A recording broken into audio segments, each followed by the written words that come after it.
Marketplaces are notoriously hard to start. Yeah, at Airtasker, we're really big on talking about awkwardness. Business started when we got really drunk in Tokyo.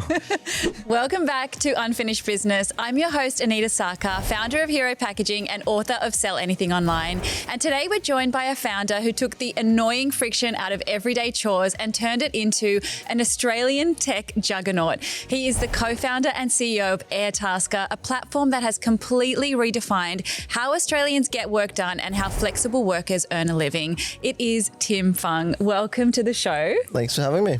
I want to know how you even decided back in the day, I think it was 2011, wasn't it? How you decided that Airtasker was even a business that you wanted to start. Well, I'd just been introduced to doing another startup with a bunch of German expert founders who had come to Australia and built a company called Amasim. Oh, yeah. And so I had front row tickets to how this company got built. And it was kind of eye-opening because back then it was less, packaged up how you go and do a tech startup. Yeah. Like it wasn't sort of like, oh yeah, you go to this accelerator and raise this seed funding and then do this kind of thing. It was more just like, Atlassian was around and that was probably about it in Australia. That was it. There were others for sure, but it wasn't sort of the fanfare that there was today. So at the time I was moving apartments, I asked a friend to help me move and it just got us thinking, it's like, that's a weird quirk in the system that you would ask your friend to help you move, even though there's tons of people out there who would like to be able to earn a living by doing stuff. And that got us thinking, maybe we could create that. So that was just it. And then you just go, I'm just going to start a business around it. I mean, it's so hard to even think about something like that because when it comes to a tech business now, like you said, everyone is trying to do a tech business. Everyone's trying to get into the AI space and it's so much easier now. But back in the day, to even think about turning that idea of just getting help for moving houses into a business would have been so difficult. Yeah, I think it was definitely not as packaged up as it is now. No. But it didn't sort of happen overnight. It was very much like, have an idea. And I have this habit of like when I get an idea in my head, kind of want to talk about it with lots of people, probably to like an annoying level. And so, I sort of pitched it to a friend and then pitched it to my roommate at the time and then pitched it to my now wife. Yes. And this was kind of the idea that most people said wasn't a terrible idea. Like most of the ideas everyone's like, I don't know. No, it'd be worse than that. Like, I've got pretty open relationships with my friends and stuff to the extent they're just like, that is terrible, you suck. You've wasted my life by telling me that idea. I've wasted 20 seconds. Yeah, and this one was more like, oh, yeah, okay, maybe. And you were like, that's it. I gotta go. I got low standards, so I was like, wow, this is great feedback. Let's go. Oh, I love that. Okay, well, because Airtasker is a marketplace, right? And marketplaces are notoriously hard to start. But the thing that I find really difficult when it comes to these sorts of businesses is you've got two types of customers. You've actually got the customers who are going to use the services, and then you've got the taskers. How did you go about finding like the first 10 or the first few taskers and the first few customers?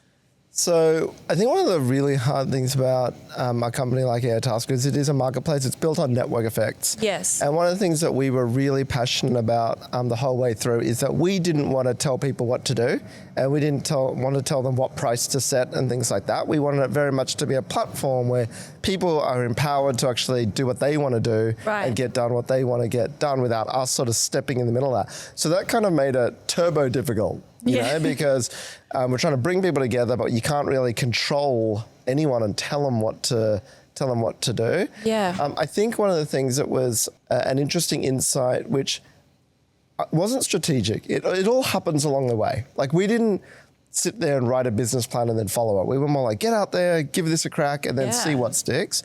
And what stuck was that for taskers, we built a really great deal, which is that you don't have to pay anything up front to give Airtasker a go.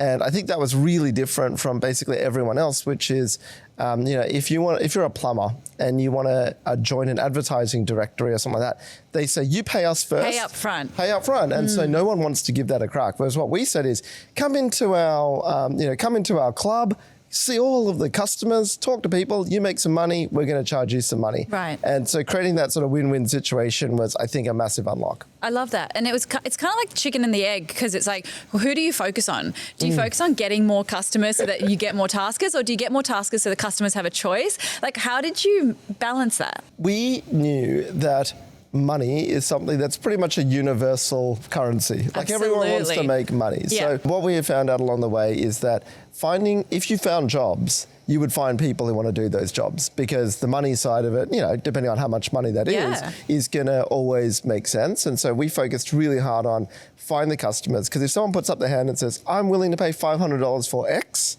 then there will be people there to do it. It's going to be easier to match that side. So that was part of the equation. That's really interesting. And I feel like you would have seen so many weird tasks go through your platform. I want to know, is there anything that's really weird or strange? And what's the weirdest one that you have seen? So if I step back and think about the word weird, first of all, it's really funny, because what's weird to you and I, when we go and ask some of these people, because, we'll often give people a call and go like, so you want this thing? And they'll be like, yeah, why not? Yeah. Like with a straight face. And so what's weird to us is really wonderful and normal to somebody else. So, I love seeing every Halloween people coming up with our various Halloween costumes. So, Barbie costume, alien costume. Someone has put up, I want to be dressed up as a German bundt cake. And it must be a bundt style cake. And we're kind of like, that's so oddly specific. Yeah. And so generally what we find is what is funny is people who are really specific. Yes. Need photos of berries, must be frozen berries, cannot be with acai or something. And you're just like, wow. That's really specific. It is, and but it's what honestly makes humanity and life kind of beautiful. It's like, what's funny to me is serious to someone else. They probably think that a lot of the things that I do are funny, and that's what makes it fun. Oh, I love it. Now it's time for reality check, and this is a part of the show where we pull back the curtain on entrepreneurship, the real, raw, and did that actually just happen moments. We've got the tapes ready. Let's listen to our first one. I was pitching to a somewhat difficult but a very important potential client of a video call. So what happened is I'm running through the presentation deck, and what I didn't realize is I was sharing the entire desktop. And so my colleague had been writing all sort of commentary about how annoying this client was, like something like, I can feel my soul departing from his emails, blah, blah, blah. And the client had just sat there on the call for like 20 minutes reading all of it. Okay, well, I mean, to be honest, that's relatable, because I feel like we've all done it. Has anything like that ever happened to you before? So I'm pretty bad. I guess I'm old school now. It's funny. Now I'm a millennial, and millennials are sort of called in the same way as boomers, in our workspace, people kind of laugh at that. But as a millennial, I think one of the lessons that I always got told is like, do not put anything in writing that you don't want basically everyone to see, because you're basically leaving something behind every time. Exactly. So I'm pretty big on probably keep that one to yourself, and ideally talk about it later. So I haven't had that one, but I've had, millions of catastrophes in pitching people. In pitching people, yeah. I mean, I've had personal things like that happen where, for example, I have accidentally forwarded the email to the wrong person or texted the wrong person. These things happen, right? But I think you are so right. And I feel like putting things in writing, and especially in a professional setting, if you own a business, just be very, very careful. And like, it could be Slack, it could be a text message to an employee, it could be anything. But if you put it in writing, it has to be something that if anyone reads it, it's going to be fine. Totally. Like the front page newspaper test, I think, is kind of a thing. Like if someone busted you saying what you're saying, would you be kind of like, yeah, I said that? Or would you be like, I want to leave my body? In this situation, how would you have handled it? I think authenticity and vulnerability is usually the way to go. If in that situation, I'd be more going to the clients like, this is really bad, isn't it? It's really bad. You're not going to be a client right now. Okay, good. I think we can agree on that. Is it okay? Like I'm having a really bad day. It's much better than sort of going on the defense or the attack. I completely agree with you. And I think that just saying, like, I really screwed up here, like, it's just... Acknowledging when something's bad or awkward makes it less bad or awkward, I think. Do you know, on another scale, so at the moment, what I've been doing on social media is talking about how hard business is, right? What I have been really saying out loud is the stuff that no one wants to say. I'm having these uncomfortable conversations and the hard truths and kind of awkward things to say, hey, business is really tough for me right now. I think that having these awkward conversations and actually saying, I really messed up in this pitching session, or I really messed up in this Q&A, or, you know, you saw something you weren't supposed to and I am really sorry. Like, I understand you're not going to be a client of mine now, but I just want to say I'm really sorry. And just fessing up to it, I think, is so nice and refreshing for people, because everyone makes mistakes. Totally. I think, yeah, at Airtasker, we're really big on talking about awkwardness. Yeah. Like, you know, it's like, this is awkward, eh? It's awkward. You know, and it honestly makes it less awkward to talk about it. And, you know, I reflect on, you know, one of my young employees. I remember once in a meeting, we had about 12 people in the meeting, and I asked him a question. And he actually, I remember him vividly saying to me, he's like, can't really breathe. I'm quite nervous. Can I have like 20 minutes just think about the answer to that question and I'll come back to it? And I was like, bang on. I was like, that is awesome. Yeah. Like, the fact that you feel okay and you can call that out and reflect on that is awesome, because I think a lot of people just kind of freak out and go, you're an idiot. Yeah. And then regret it later. Whereas this was just like, it's a good question, but I can't handle it, you know? I mean, that's so funny. But in the same token, like, I find that really nice and refreshing. Totally. And someone to say, by the way, I just need a bit of time to then respond to you properly, because I'm really anxious right now. Yeah, I was like, that is like the most reflective or like introspective thing that you can sort of feel your own physiology and then go, yeah, this is not going to be good. Yeah, this isn't good for me right now. Yeah, it's great. Okay, I love that. All right, let's move on to the second tape. We've got one more to listen to.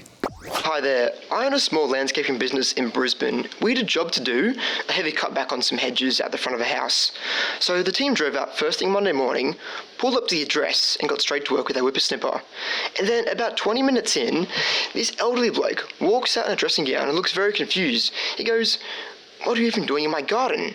So then I check my phone and realise my wife, who's our receptionist by the way, has mixed up the street names. We were in the wrong suburb entirely, so I had to pay out of pocket to replace the hedges we just destroyed. Lots of apologies were made. Yeah. I'll be honest with you. So I own a packaging company, and a lot of our orders come through as manual orders. So people are emailing us and then we have to ship things off. And when they do that, they say we need split shipments, we need this and we need that. And there's a lot of moving parts. The number of times that people in the team, even me, have gotten that wrong is in the hundreds, right? Like, we are trying our absolute best. I want to know from your side, how important are systems, and not just, you know, we've got these like human beings who are handling a lot of the processes, right?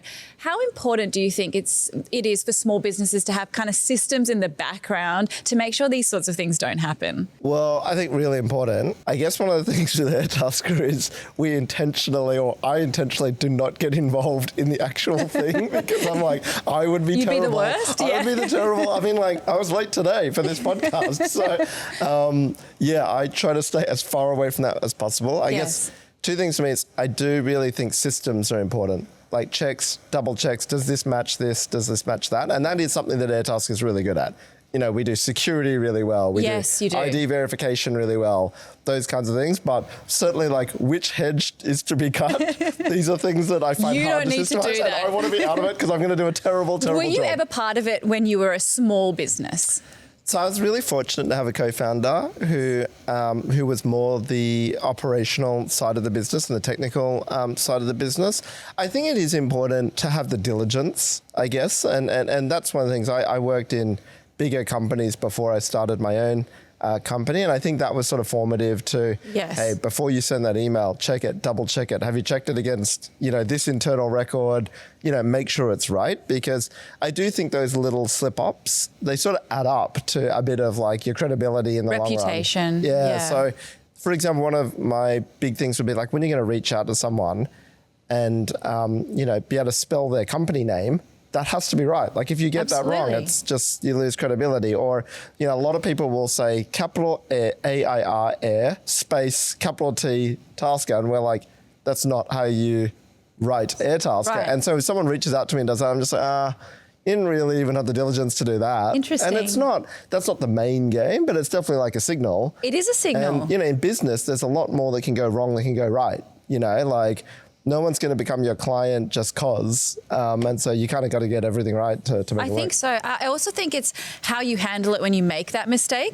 So in this particular case, he's a landscaper and his team has cut the wrong edges and it's his wife that made the mistake. You know, I guess they've gone out of, like, they've taken money out of their own pocket to fix that. And then they've gone and done the proper job as well. And that's all you can do in this situation. The other thing I would suggest, and this is just talking from experience, is when these mistakes happen, acknowledging it internally how that happened and fixing that process. Because if your business becomes better 1% at a time, it's ultimately going to be a better business by the end of the year. And I found that the number of mistakes I've made, because sometimes I have to step into customer service. And I don't want to as the founder, but we're so busy that I feel like sometimes I need to help.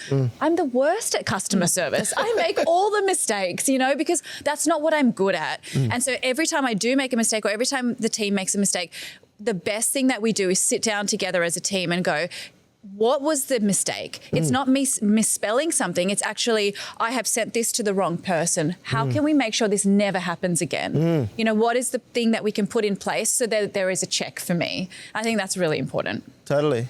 One of the great systems that they have in like software engineering is like a 5 whys process of like, okay, why did that happen? And then, you know, without blame, Yes. why did this happen? And then you sort of say, well, why did that happen? Yes. And then why did that happen? And why did that happen? And if you kind of trace it all the way back, you can often like find the root cause of these kinds of problems. love that. Yeah, it's a cool system that, you know, it's sort of been codified in software engineering. Do you know what? I feel like in the corporate world has all these systems in place from like hundreds and hundreds of years. It's something that we can all learn as small businesses, like the 5 whys.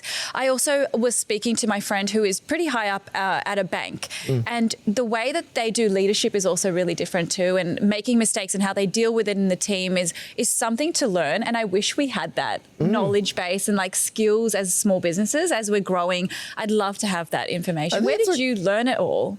Well, I used you to worked work there. at Macquarie, and there so you that go. was a really good balance of entrepreneurialism, but also like, you know, risk-taking and things like that. So they really encouraged risk-taking, but then they had a risk management department. Like that, a large proportion of the company are people going, but what about this? But what about that? Have you thought about this? And you had to kind of answer and cover off all of these questions. That was really good. I think one of the things I would say is like just to balance it, like, you know, in small business, you've often got to be out there taking a lot of shots on goal and giving things a lot of tries. And so I think you do have to have that culture of you can make mistakes because you've got to try a lot of things. And if you tighten up too much, the flip side of that is, you know, you do put in place too many of these processes, but then your employees are a bit like, oh, it's just really hard to do stuff. You can't do anything, you can't be creative. Right. So I think you got to get that balance right, but it is tricky. And I guess that's why business is hard, because there's no right answer. Yeah, there really is. I just want that answer. Now it's time for the Growth Hotline, where a real small business joins us live on set to talk about where they're at and a specific challenge they're facing. Our guest today is Min Chai, the co-founder of Tokyo Lamington. What started off as a joke on a park bench in Tokyo has turned into an iconic bakery, actually 3 bakeries in Sydney and Melbourne, and has reinvented the classic Australian Lamington with bold flavours such as yuzu, tiramisu and fairy bread. Min, welcome to the podcast. Hi, thanks for having me. Of course. And I want to know, maybe you can tell everyone who you are and how this business started. So my name is Min, and the business started when we got really drunk in Tokyo. And we were saying between my business partner and I, we were going, wouldn't it be funny if we sell Lamingtons in Japan? Yeah. And what started as a joke sort of happened. COVID happened. We had to come back to actually do something, and we just thought, we had this idea in our pocket, why don't we give it a go? Initially, it was a tough time for us because, you know, COVID, right? Yeah. Our income were very, very meager. So we just thought we'd save our little pocket, and then we just step by step built the business just between Eddie and I. Again, originally we thought it's just going to be like a little fad, 3 months and we're done. But 6 years later, and we are still here and better. What do you think got you from having that small pool of money, going through COVID, or a drunk idea, sorry, a small pool of money, going through COVID, and then now you've got 2 bakeries in Sydney, 1 in Melbourne. That gap of like how you got from like thinking it's only a 3-month thing to having these 3 bakeries, how did that happen? Oh, there's so many factors involved, but I think the main part of it is we focus really heavily on what we believe, like in our philosophy, rather than just trying to sell a product that's popular on social media. Yes. We focus on what we do. We talk about Lamingtons like as a perfect vehicle for flavors and all. And a big part of what we do is also between my business partner and myself, we just thought we want a business that reflects ourselves, a big believer in sustainability in hospitality business, because, being in hospitality, there's just so much plastic. And part 100%. Of what we do is, we want to go, okay, let's reimagine how we package food products. And now that we've got Lamington and all that sort of tied together and sort of became like our identity, our brand. Show us. Like, I know you've got it here. Show us the packaging and what you've got. So we custom designed this ourselves. It's just a brown cardboard tube. And the best part is when you open the box, you can have this little insert that you lift up, so you don't have to touch the product while you take the product out. So it's just part of the whole experience. So we talk a lot about customer experience rather than just buying a product and eating it. It's about, receiving the product, opening it up, and the surprise, and the whole process, the whole ritual. Yeah. Yeah. Well, as a packaging founder, let me tell you, I'm frothing over the packaging at the moment. One is because I have always believed in sustainable packaging. You've got something that's fully recyclable. Plus, it's like you've got you've actually thought about people not reaching in with their fingers and trying to grab it. It lifts up. And it's not easy to do. So I love that. But then also you lifted up the fairy bread one, yes. which is the thing that I want to try the most. So after this, I'm going to devour that one. Yep. What is the most popular flavor, would you say? So the most popular, of course, the classic. So we have our OG Lamington, which is just sponge, jam, cream, and chocolate and coconut. You can't beat a traditional kind of flavor combination. And the next one is fairy bread. So we've got popcorn buttercream and hundreds and thousands. Wow. I think a lot of what we do also is all about the nostalgia of the product. So rather than just a cake, it's about bringing you back to that moment, the moment of eating Lamington, the moment of eating a fairy bread. And of course, we put our little modern spin on it, like the flavors like yuzu meringue, the tiramisu. Yeah, it's just all the fun that we have along the way. Well, we've got Tim here, and I would love to get into the challenge of what you're facing right now so you can get some really good advice. I think one of the challenge we are facing now, especially as a hospitality business, is the rising cost of living. There's a big pressure on cost of living, and also as a business ourselves, the cost of ingredients and operation is getting higher. So we are facing pressure from both sides. I guess it's the challenge for us now is like, how do we navigate this time? Like, there's only certain price point where people will be happy to pay for Lamington, and also it's and cost of like ingredients are still escalating every year. Yes, absolutely. It's obviously really tricky and everyone's feeling the pinch, so that is hard. I think one of the things I'd say in terms of keeping your costs in check, I would say that it's better to have less people in the team but working harder and paid well than it is to just add more people. I think one of the mistakes that we've often made is, you kind of hear from people, I'm really busy, and so we need to hire more people to like go get a thing done.